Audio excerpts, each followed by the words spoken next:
Before the creation of man, before the stars were set in place, there was war. And it was a war so devastating that it shook heaven itself.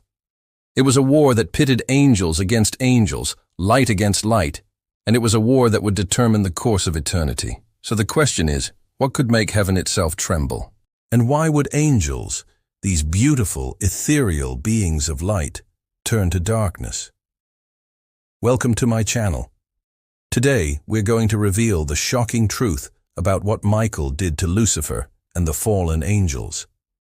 This is a story that has been hidden for centuries, but it's a story that you need to know because it will change how you see the spiritual world forever. You won't believe what Michael did to Lucifer.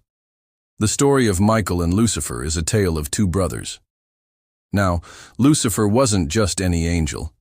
He was the most beautiful of them all, the brightest star in the firmament of heaven.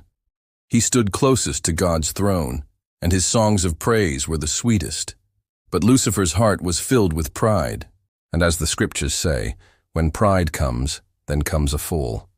Ezekiel 28, Isaiah 14. Lucifer's pride turned to envy, and he coveted the throne of God. And in a moment of weakness, he turned 1/3 of heaven's angels to his cause, and they became known as the fallen angels.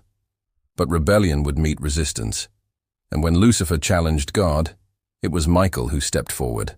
Now, Michael wasn't the most beautiful angel, nor was he the strongest, but he was the most loyal.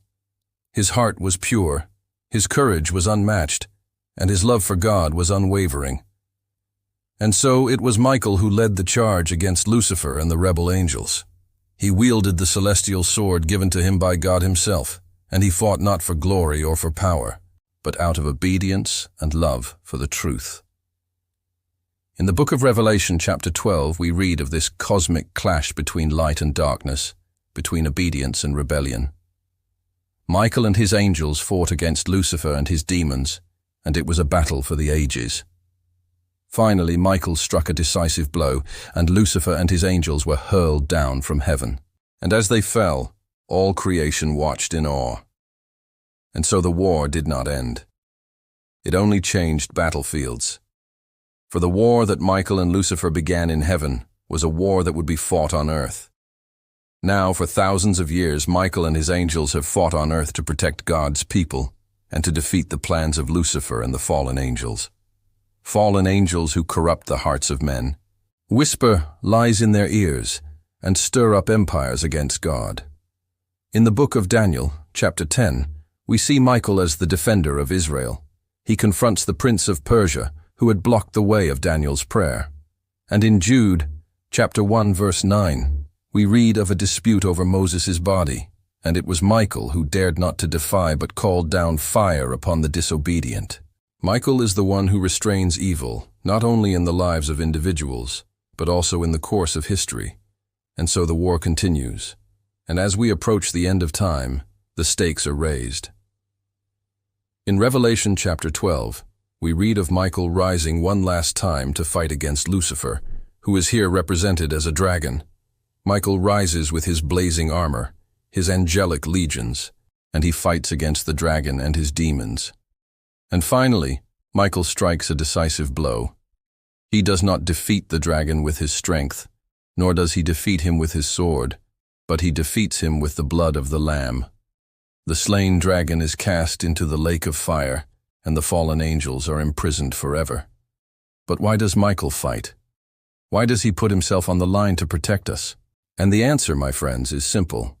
It is because Lucifer hates not only heaven, but also humanity. That is why Michael fights. He fights to protect the nations, the individuals, and even the prophecies. In 2 Thessalonians chapter 2, the Apostle Paul tells us that Michael is the restrainer, the one who holds back the Antichrist, the ultimate evil that is yet to come. And so, my friends, when the final trumpet sounds, when the armies of heaven and hell are lined up against each other, remember this: Michael still stands. And the question is, whose side will you be on? Thanks for watching. If you want to know more about the hidden truths of the Bible, stay tuned for more. Thank you, and may the Lord bless you. Until next time, remember, the war is real, the time is near, and Michael still stands. If you enjoyed this video, don't hesitate to share your thoughts and feedback in the comment section below. Your comments help others find this video and learn more about Michael the Archangel. And if you haven't already, please remember to hit the like button and subscribe for more insightful content. Thanks for watching.